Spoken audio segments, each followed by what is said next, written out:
Alright, I'm just gonna make a little video on my equipment I'm using this season. It is the start of the 2013-2014 season that I'm going to be playing.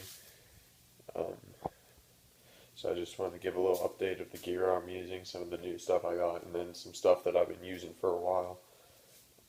I guess I'll just start off with my sticks. I got two Easton 65S. The reason I don't use RS is because I had one at one time, but I broke it in a couple weeks, so I didn't really feel like spending $300 on a RS every 2 weeks. So I've got these, and I've used this stick for about 2 months, and it hasn't broken. Yeah, it's a little heavy, but in the end, it's just building my muscles, so it works out great for me. I mean, I'm a defenseman, so I don't need to have too many fast hand moves. Not that I have them already. Um, yeah, that's basically it. This is the damage that I've had in a month, so that's pretty good. It's nothing too severe. All that's just paint chipping off. It's not even an actual crack or anything. The blade still doesn't crackle when I bend it, so that's cool. That's my since my recent stick taping video, I've done some different things. Now I tape it heel to toe, because even though some people might tape it some other way, in the end everyone usually gets taping heel to toe from one time or another, because it's all around. It's one of the best ways to tape your stick. But and then there's the shaft. I do this now more than actual grip. I use it so when you're in those high intensity situations, you know where to put your hand to get a good load on your stick. That's why one of the reasons I use it. It works pretty well for me. It's worked so far. I'm using different sticks in my my stick taping video. It's the same curve. It's the turn off the flash. It's I don't know if you can see that. It's a Camilleri with 100 flex. I use 100 flex now because 85 flex, if you use it for a long time, it bumps it down to, it feels like a 75 or maybe even 70 flex, and it gets really, really out of control where I can never seem to get the blade closed on the puck. It always seems to go really crazy, especially with slap shots, which I take them most of my shots are slap shots. So I got a pretty sick tape job. For once, I actually taped it without any wrinkles or anything, so that's cool. But I got two of them. This one's really the one I should be showing because it's brand new. Let's see, it's brand new. How you can tell brand new Easton sticks, especially in the Stealth series, is if that yellow paint's still there, because it never seems to last at all. Alright, same thing and everything. Oh, and I did a new grip. I'm taping it down to here, and I'm using that blue grip tape. It feels really good when you have your gloves on. It feels really, the stick doesn't feel like it's going to come out of your hand. And here's actually my old one. The grip tape, this is what it looks like when you use it for a while. But this is the 85 flex one. Also with the grip feel, I have the matte finish on the other ones.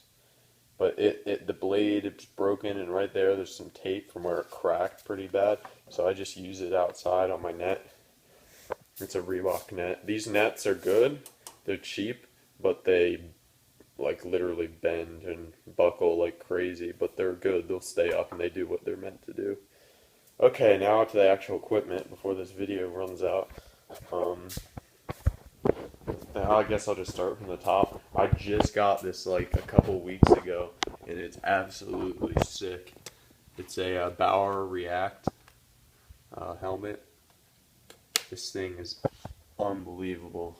This thing is like the best helmet I've ever had. Now before, I had this tiny Easton S9 that was in a junior size, and it was like molded to my head, so that's why I still used it, but it started to get way too small, so I had to get a new one, and plus I got a concussion last season, so it might have been because it was just too tight. but this one has that lining in it. It's supposed to prevent concussions, and it's got these two adjustments. It's got an adjustment right there that moves that pad in the back. It's also got an adjustment on the top that's your usual, slides the two pieces of the helmet together, and it really locks in my head. I absolutely love that helmet. It's also really light, and it's cool to see a bunch of pro players using them and just seeing them using the equipment you are. Well, down to my shoulder pads. These things I've been using since I got back into hockey, since I've been in an adult-sized, equipment. They're Easton S19. They're kind of old, as in the model, so you can probably get a lot better ones. But for what I'm doing, it's a little loose. The elbow caps are really loose. I don't know if that's just because I have hit the boards too many times or what, but they're nice. They're pretty nice. Now these are my elbow pads. They're 65S, Easton 65S. Pretty much all my gear I try to get Easton, except for like skates and my helmet, obviously, and my pants. But Easton gear, especially protective gear, tends to be really quality and well priced. But I actually got these. I lost one of my other elbow pads, so my mom went out to the store and bought these. I really would have liked the RS, but I mean, these are perfectly fine. I haven't had any problems with them. They protect my elbow pretty good. Now down to the gloves. And as you can see with my pants and my helmet and all the other things that go on the outside of my body, they're all red. I really wish I got these in red, but I guess I wasn't thinking about it. But these are Easton RS gloves. They're really comfortable gloves. I mean, I love them. I've loved Easton gloves. Before I had CCM 4 rolls, but those were really good, but they weren't nearly, they started to get a hole down the palm. So what I noticed with these is they have this multiple layering of, different fabrics and stuff to keep it from springing holes in them. And also there's 3 bend points in your first 3 fingers, which really helps you get a good wrap around the stick shaft. Those are nice. And now, I think it was about a month ago or two, I got these pants. The they're Bauer Supreme Total One. Or no, I don't think they're called Total One, are they? Oh yeah, they are. Supreme Total One MXG pants. Technically, they're just I think it's called a girdle or something like that. And then they have a shell that goes over them, which is the red. But basically, it's like that material that like Under Armour is made out of, and then they put padding on the outside, and it wraps fully around your leg, and it really makes a good, comfortable fit. I love those pants. Now down to my shin guards. I got Easton RS shin guards. I don't like the outside look of them because they look really thin. I just like wider knee pads, I guess. But as far as performance goes, these things are sick. They're really, really light. My leg strides get a lot faster. And for the guys that like to tuck their tongues in to their skates, like have their skates like this when you have your socks on. These things are great because it has a little lip right here that lets your skate kind of stride when you're skating back and forth. And now down to my skates, the last bit of equipment. I've got the Reebok White K. I think it's a mix of a 12K and a 14K skate. These skates I've had for about a year, so they're not terribly new, but I love Reebok skates. I had Easton skates before, and as most people know, with an exception of the Mako, Easton skates suck. They're really not good skates. With, like I said, the exception of the Mako, which I heard was an amazing skate. But I got those, and they're the most comfortable skate I've ever worn. They feel great. I like the white. I think it looks really cool, and it looks a lot like the 20K, so you can kind of fool people when you're skating by to make them think that you got a $700 pair of skates. These are about $250. I picked them up off of hockeymonkey.com. And they've had a few cracks in them, but there's just the outside paint. And then I've got a cut on the on a couple cuts from where my edges hit, and then from when I was turning fast, it dug into the ice a bit, and then also I got a big old gash right there from when I went feet first into boards, and it cut my skate a bit. But other than that, they're awesome skates.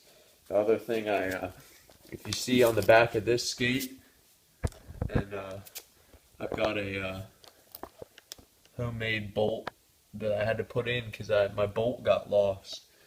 And same on this one too. This happened last season. I had to get this like ghetto bolt at my at the shop and at my rink, and they fall out really easily. So I'd highly recommend putting a couple screwdrivers in your bag to tighten them up before your game. But I guess that's my gear. I forgot to go over the price. The prices of this. Now the helmet was about $260 at my local hockey shop, and prices vary, online prices, but that's what I got them for.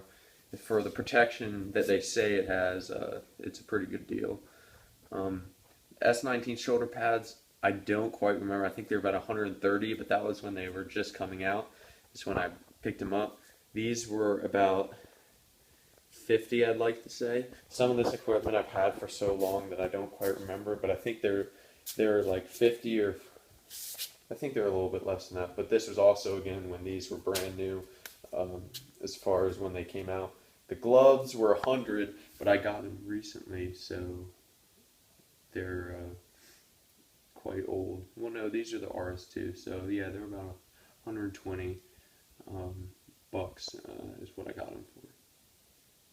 These pants I got for about 170 at my hockey shop, and then these were about 150, I think, or 120 or something like that. But it was a really good deal, and the skates were 250, and I got them last year. So it was when they were getting older as far as the model goes, but they're still new, a newer model. So that's my gear for this season. I hope you guys liked it, and just ask for more if you want, how I take my stick now versus before, or if you want me to do a further in-depth review of any of this gear. Thanks for watching.